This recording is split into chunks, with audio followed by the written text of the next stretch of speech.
going to go to Cliff in Indianapolis, Indiana. Hey, Cliff, how are you?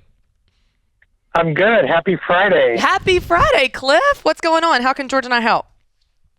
Well, I had a question regarding the envelope system. Okay. Instead of using a physical envelope and putting cash into it, is it okay to use a reloadable gift card that you put money onto and use that as the envelope? Well, this is an interesting question, Cliff. I've actually never heard this asked, but I first want to ask you why you want to. I'm just curious. Well, so our local marching band, one of their fundraisers is using as a gift card program. So I can purchase gift cards and get reloadable gift cards, and each time I put money on it, the band earns money to pay off band fees. So I actually paid off my son's band fees just by purchasing gas and groceries with gift cards. Interesting.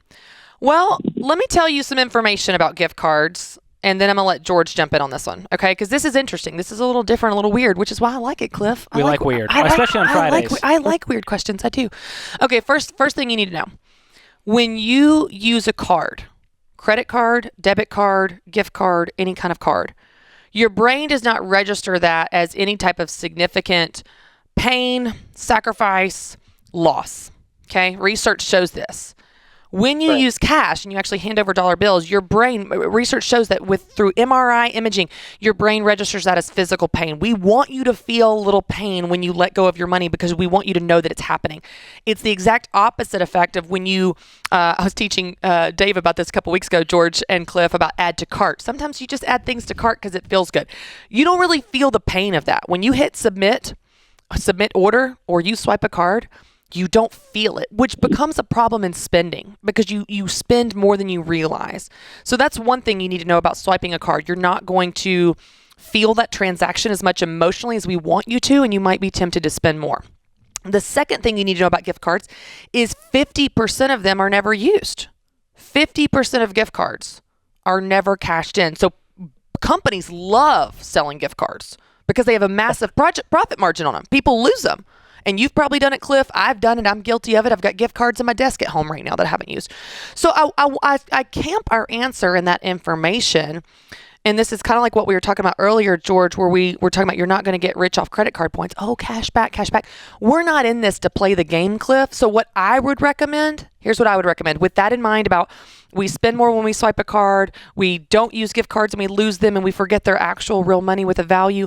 What I would recommend you do if I were you is I would stick to the plan, stick to the baby steps, stick to the cash envelope system. And then if you just want to give out of your tithe, out of your giving, because you just want to bless your son's school out of your giving to be able to pay for their band things, then do that. Then it's all kept separate. It's all clean, and it's going to keep you on track. 'Cause I'm just afraid that that's going to become a slippery slope where you're swiping right and left, you're losing cards, having trouble keeping up with your budget. And I don't want you to get caught up in that. George, what would you say to that? Yeah, I love that mentality, and I'm assuming these are like reloadable debit cards. Yeah. I don't know the exact parameters of this, but like you're saying, Christy, there's this element of if you want to help out, pay down the band fees, you can do that with real money too. And you don't have to hope that your, $5 out of 100 went to the band. I would just budget for this as a giving item. Yeah. Right? And just go, hey, what if I could give $20 a month to help them pay this down because it's something I'm passionate about. So Cliff, I love your heart behind this. I want to call that out. That's so cool that you want to be generous. I just think logically there's a better way to be generous than by using the gift cards. Yeah.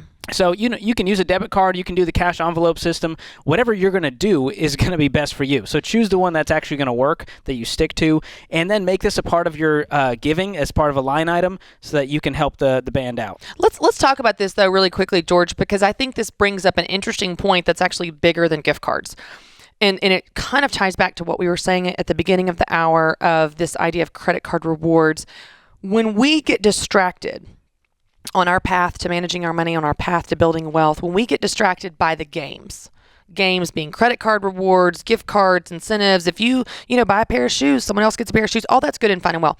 But if we begin to make purchasing decisions based on it, for example, I'm going to buy some shoes because someone's going to get shoes, we can get really distracted by the game and lose sight of what our money is doing and who's actually in control. And I think the psychology of that is really fascinating because, Dave and I were hosting earlier this week, and you'll have people call sometimes and say, well, mathematically XYZ of the baby steps, and they've got some criticisms or some pushback. And the reality is that if we were doing math, we would have never got ourselves in debt in the first place. It's more about focus. It's more about momentum than it is about math. And so even if, yes, you could earn $2 free for your son's band in this example, Cliff, or credit card points, or get a pair of jeans, or get cash back, we're not doing it for the game. And the game actually will distract you from what you're trying to do, which is get out of debt and build wealth. And I know you see this, George, when you talk to people, because when you get questions, it's often these type of questions where they're asking about ancillary, I'll call them carrots. Like in email marketing, like you give someone a carrot for their email address. It's kind of like they're holding out these carrots. Like, do you want this? Do you want this free pair of jeans? Do you want this?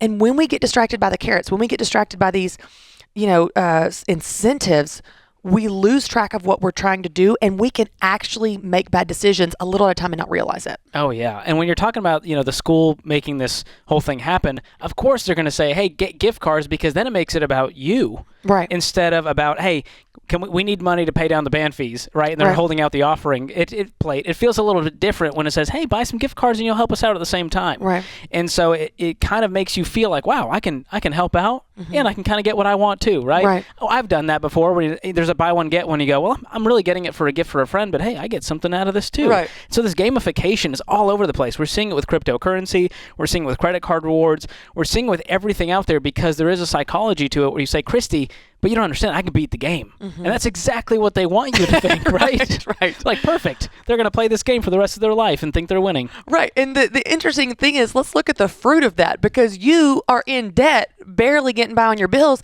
and they are in multi-billion-dollar buildings coming up with strategies. Who is winning here? Right. It's not y'all. We're not the ones winning when we're playing these games that they come up with. Here's a good tip, okay? If they came up with a game, it's because they're going to win it. They didn't come up with a game they're going to lose. They came up with a game that they're going to win. So if you're playing someone else's game, you're most likely going to be the one losing in that scenario, whether it's credit card rewards, airline miles, even gift cards. And it's not a bad thing, but like the principle here, Cliff, and for all of you, is keep it clean and separate. It doesn't mean we're saying, oh, don't support your son's band. Oh yeah, no, just give. When my son started school a couple weeks ago, and the teacher had like a wish list on Amazon. And so that was super fun. I knew what she needed. Here's all the things. I was able to go on Amazon, select some items, purchase them, and just bring them on the first day and be like, hey, we just want to donate these to the class. Fundraisers are not bad, y'all. They're not bad at all. But when they distract you from your financial goals and they lead you to spend more than you would normally spend, then that's where it becomes a problem. So because it can be a slippery slope, keep it clean and separate.